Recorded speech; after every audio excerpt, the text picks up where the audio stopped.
नमस्कार, मैं हूं डॉक्टर प्रकृति चतुर्वेदी। आओ हिंदी सीखे श्रृंखला की अगली कड़ी के रूप में आज का हमारा पाठ है वाच्य। यह काफी संक्षिप्त और स्पष्ट विषय है, परंतु इसको ध्यानपूर्वक समझना आवश्यक है। तो चलिए शुरू करते हैं हम हमारा आज का पाठ।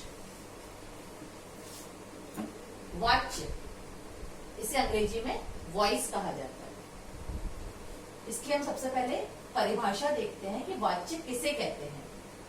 तो वाच्य क्रिया का वह रूप है जिससे यह पता चलता है कि वाक्य में क्रिया के विधान का प्रधान विषय कर्ता, कर्म या भाव है। ठीक है, इसका अर्थ यह हुआ कि क्रिया के जिस रूप से हमें यह पता चलता है कि क्रिया, कर्ता, कर्म या भाव किसको आधार बनाकर प्रयोग में आ रही है, उसे वाच्य कहते हैं। कि क्रिया का निर्धारण कर्ता है, कर्म है या भाव है, वह वाच्य कहलाता है। इसी विशेषता के आधार पर वाच्य को 3 भागों में विभाजित किया गया है: कर्तृवाच्य, कर्मवाच्य और भाववाच्य। तो हम शुरू करते हैं कर्तृवाच्य से। कर्तृवाच्य, कर्तृवाच्य में कर्ता की प्रधानता होती है।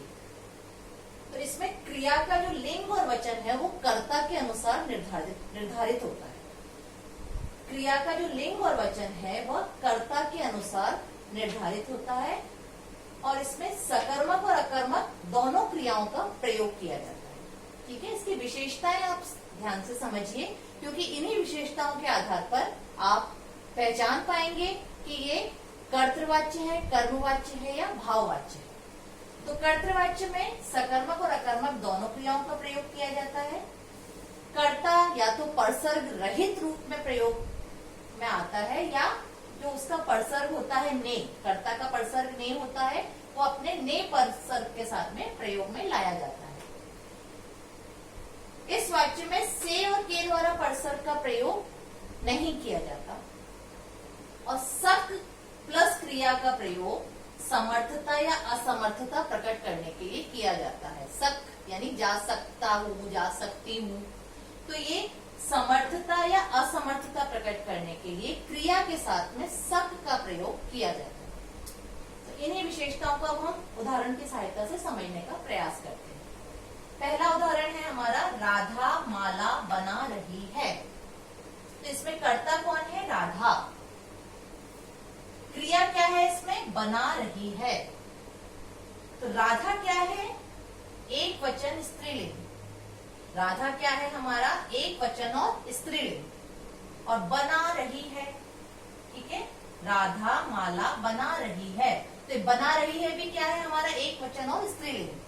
तो क्रिया का जो वचन और लिंग है वो किसके अनुसार निर्धारित हुआ है? राधा के अनुसार। राधा कौन है? कर्ता, यानी कर्ता के अनुसार ही क्रिया का लिंग और वचन है। जो कर्ता का लिंग और वचन होगा वही क्रिया का लिंग और वचन होगा। पक्षी उड़ रहे हैं। तो पक्षी यहाँ पे क्या है? एक ग्रुप के रूप में है, समूह के रूप में है। तो उड़ रहे हैं, पक्षी क्या है हमारा? पुल्लिंग। तो ये उड़ रहे भी पुल्लिंग है और रहे हैं यानी बहुवचन। तो यहाँ भी ये भी बहुवचन पुल्लिंग और ये भी बहुवचन और पुल्लिंग। क्रिया और कर्ता दोनों का लिंग और वचन समान है। फिर मैंने आपको बताया था कि सकर्मक अकर्मक दोनों क्रियाओं का प्रयोग किया जाता है। तो इन दोनों उदाहरणों से आपको ये समझ में आ रहा है, पक्षी उड़ रहे हैं ये अकर्मक क्रिया है क्योंकि इसमें कर्म नहीं है। कर्म हम कैसे पता करते हैं कि वाक्य में कर्म है या नहीं? क्रिया के साथ में हम क्या और किसको लगा के प्रश्न करते हैं, अगर हमें उसका उत्तर मिल जाता है तो वही कर्म होता है। राधा माला बना रही है, तो राधा क्या बना रही है? हमें उसका उत्तर मिल रहा है माला, यानी माला यहाँ पे क्या है? कर्म है। अगर यहाँ कर्म है तो ये वाक्य सकर्मक क्रिया के वाक्यों की श्रेणी में आता है। तो इसमें सकर्मक और अकर्मक दोनों क्रिया मैंने आपको बता दिया कि कर्तृवाच्य में प्रयोग में आ सकती है। अगली चीज मैंने आपको बताई थी कि से और के द्वारा परसर्ग का प्रयोग इसमें नहीं होता है। तो आप देख रहे हैं कि अभी जितने भी उदाहरण देखेंगे उसमें से और परसर्ग का, से और के द्वारा का उपयोग नहीं होगा। फिर मैंने आपको बताया था कि सक और क्रिया का प्रयोग समर्थता या असमर्थता प्रकट करने के लिए किया जाता है। इसका उदाहरण हम देखते हैं, रमेश गाना गा सकता है। तो इसमें सकता देखा आपने, गा सकता है, तो रमेश क्या है हमारा एक वचन पुल्लिंग, गा सकता है तो ये भी एक वचन और पुल्लिंग। बच्चे आज खेल नहीं सकते, तो ये गा सकता है मैंने आपको बताया, तो इसमें क्या हो रहा है, समर्थता प्रकट हो रही है। और बच्चे आज खेल नहीं सकते, तो नहीं आ रहा है इसमें, तो नहीं का प्रयोग असमर्थता प्रकट करने के लिए वाक्य में किया जा रहा है। तो यहाँ पे सकते, सकते क्या हो रहा है, नहीं, खेल नहीं सकते, तो यहाँ पे सक का प्रयोग असमर्थता प्रकट करने के लिए किया जा रहा है। मैंने आपको बताया था कर्ता परसर्ग रहित या ने परसर्ग के साथ में प्रयोग आता है। तो ये राधा माला बना रही है और पक्षी उड़ रहे हैं, इसमें कर्ता के साथ में ने परसर्ग का प्रयोग नहीं हो रहा है। इसी को अगर मैंने इस तरह से बोला कि राधा ने माला बनाई, तो ये राधा ने, तो इसमें हम ने परसर्ग का प्रयोग करके भी हम कर्तृवाच्य का ये एक उदाहरण इसमें शामिल कर सकते हैं। अगला है हमारा कर्मवाच्य। कर्मवाच्य जैसे कि आपको नाम से समझ में आ रहा है, इसमें कर्म की प्रधानता होती है। तो जो वाक्य की जो क्रिया होती है वो कर्म के लिंग और वचन के अनुसार होती है। जो कर्म का लिंग और वचन होता है वही वाक्य की क्रिया का लिंग और वचन होता है। कर्ता के साथ से और के द्वारा परसर्ग का प्रयोग किया जाता है ना। इसमें मैंने आपको बताया था कि कर्ता के साथ से और के द्वारा का प्रयोग नहीं होता है, इसमें से और के द्वारा का प्रयोग किया जाता है। वाक्य में कई बार कर्ता का लोप हो जाता है या इसे अप्रत्यक्ष कर्ता के रूप में प्रदर्शित किया जाता है, यानी कर्ता नहीं होता वाक्य में, कर्ता का लोप हो जाता है, कर्ता गौण होता है, वो हमें वाक्य में कहीं भी दृष्टिगत नहीं होता। और कार्यालयीन सूचना या विज्ञप्ति के रूप में भी कर्मवाच्य का प्रयोग किया जाता है। हिंदी भाषा में वैसे अगर हम देखें तो बहुधा अधिकतर कर्तृवाच्य का ही प्रयोग होता है, कर्मवाच्य का और भाववाच्य का प्रयोग काफी कम किया जाता है। सामान्य भाषा में कर्तृवाच्य का ही प्रयोग किया जाता है, परंतु कार्यालयीन कार्यों में सूचना और विज्ञप्ति प्रदर्शित करने के लिए कर्मवाच्य का प्रयोग किया जाता है। इन सबको हम देखते हैं, उदाहरण की सहायता से समझते हैं। ललिता से पाठ पढ़ा गया, ठीक है, ललिता से पाठ पढ़ा गया, तो इसमें ललिता क्या है, हमारा कर्ता है। क्या पढ़ा गया, पाठ पढ़ा गया, तो पाठ क्या है, इसमें कर्म है। क्रिया क्या है हमारी, पढ़ा गया, तो ये पढ़ा गया क्रिया क्या है हमारी, इसमें देखिए ललिता जो था कर्ता था, ललिता कर्ता है, एक वचन स्त्रीलिंग, परंतु जो क्रिया है पढ़ा गया ये पुल्लिंग की क्रिया हो रही है। तो पुल्लिंग हमारा जो पाठ है, पाठ क्या है हमारा, पुल्लिंग है, तो ये क्रिया जो है हमारी वो कर्म के अनुसार इसमें प्रदर्शित की जा रही है। अगला मैंने आपको बताया था कि से और के द्वारा, कर्ता के साथ में से और के द्वारा परसर्ग का प्रयोग किया जाता है।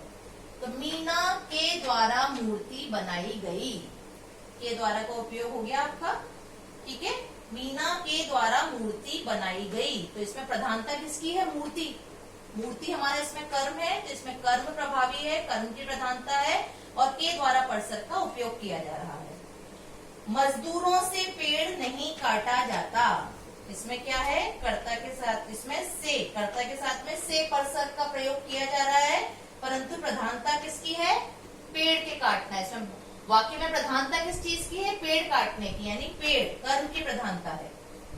अगला मैंने आपको बताया था कि कर्ता का लोप हो जाता है या कर्ता अप्रत्यक्ष हो जाता है, तो उसका उदाहरण हम देखते हैं। पेड़ नहीं कट रहा, इसमें कर्ता नहीं है, पेड़ नहीं कट रहा, सीधे कर्म पर आधारित कर्म है और कर्म और उसकी क्रिया है जो कर्म पर आधारित है। पाठ पढ़ाया गया, पाठ पढ़ाया गया, इसमें भी कर्म है, पाठ, क्या पढ़ाया गया, पाठ पढ़ाया गया, पर किसने पढ़ाया ये इसमें नहीं प्रदर्शित किया गया है, तो केवल कर्म है और क्रिया है, कर्ता इसमें नहीं है। नहरें खोदी गई, पाठ पढ़ाया गया।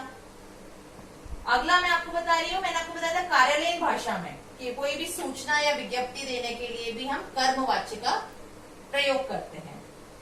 तो कल अवकाश रहेगा, है ना, विद्यालय में नोटिस आता है आपका कि कल टुमारो इज हॉलीडे, कल अवकाश रहेगा, तो ये क्या है, पैसिव वॉइस का उदाहरण है, कर्मवाच्य का उदाहरण। तो इस तरह से आपको समझ में आया कि कैसे कर्तृवाच्य और कर्मवाच्य, आप इनकी विशेषताएं अच्छे से ध्यान में रखिए। इन विशेषताओं को समझते हुए आप इनमें अंतर समझ पाएंगे। तो अब हम पढ़ते हैं इसका तीसरे भेद के बारे में, भाववाच्य के बारे में। भाववाच्य, भाववाच्य में भाव की प्रधानता होती है। क्रिया का प्रयोग, जो वाक्य में क्रिया का जो प्रयोग होता है वो भाव के अनुसार होता है कि वाक्य का भाव क्या है, वाक्य का एक्सप्रेशन क्या है, उसके अनुसार। मतलब क्रिया का निर्धारण न तो कर्ता के अनुसार होता है न कर्म के अनुसार, अपितु उसके भाव के अनुसार होता है, उसके एक्सप्रेशन के अनुसार होता है, उसके मूड के अनुसार होता है। अकर्मक क्रिया का प्रयोग किया जाता है इसमें, ठीक है। मैंने आपको क्या बताया था कि जो कर्तृवाच्य होता है उसमें सकर्मक और अकर्मक दोनों क्रियाओं का प्रयोग होता है। कर्मवाच्य में केवल सकर्मक क्रियाओं का प्रयोग होता है और भाववाच्य में अकर्मक क्रिया का प्रयोग किया जाता है। क्रिया एक वचन व अन्य पुरुष के रूप में प्रयोग में आती है। क्रिया एक वचन और अन्य पुरुष के रूप में प्रयोग में आती है और प्रायः असमर्थता या विवशता प्रकट करने के लिए नहीं के साथ इसका प्रयोग किया जाता है। भाववाच्य में क्या होता है, नहीं का प्रयोग, नहीं का क्रिया के साथ में प्रयोग किया जाता है असमर्थता या विवशता प्रकट करने के लिए। मतलब नेगेटिव सेंटेंसेस में भाववाच्य प्रायः, मोस्टली, मतलब इसको सब में नहीं होता, नेगेटिव सेंटेंसेस में भाववाच्य अधिक प्रयोग में लाया जाता है। और जब नहीं का प्रयोग नहीं होता तो मूल कर्ता सामान्य होता है, ठीक है। जब नहीं का प्रयोग नहीं होता तो मूल कर्ता इसमें सामान्य होता है। उदाहरण देखते हैं आप, नीरा से सुबह उठा नहीं जाता, ठीक है। नीरा से सुबह उठा नहीं जाता, तो इसमें क्या हो रहा है कि उठा नहीं जाता, ये क्रिया किससे निर्धारित है, ये भाव पर निर्धारित है। हमसे कष्ट नहीं सहा जाता, इसमें भी क्या है, ये नेगेटिव सेंटेंस है। इसमें क्या हो रहा है, हमारी विवशता प्रकट हो रही है, असमर्थता प्रकट हो रही है। हमसे कष्ट नहीं सहा जाता, बच्चों द्वारा खेला जाता है, ठीक है। इसमें ये नकारात्मक वाक्य नहीं है, इसमें कोई असमर्थता नहीं हो रही है, विवशता प्रकट नहीं हो रही है। इसमें मूल कर्ता क्या है, हमारा सामान्य है, बच्चों द्वारा खेला जाता है। फिर अब क्या करते हैं, अब चला जाए, अब चला जाए, है ना।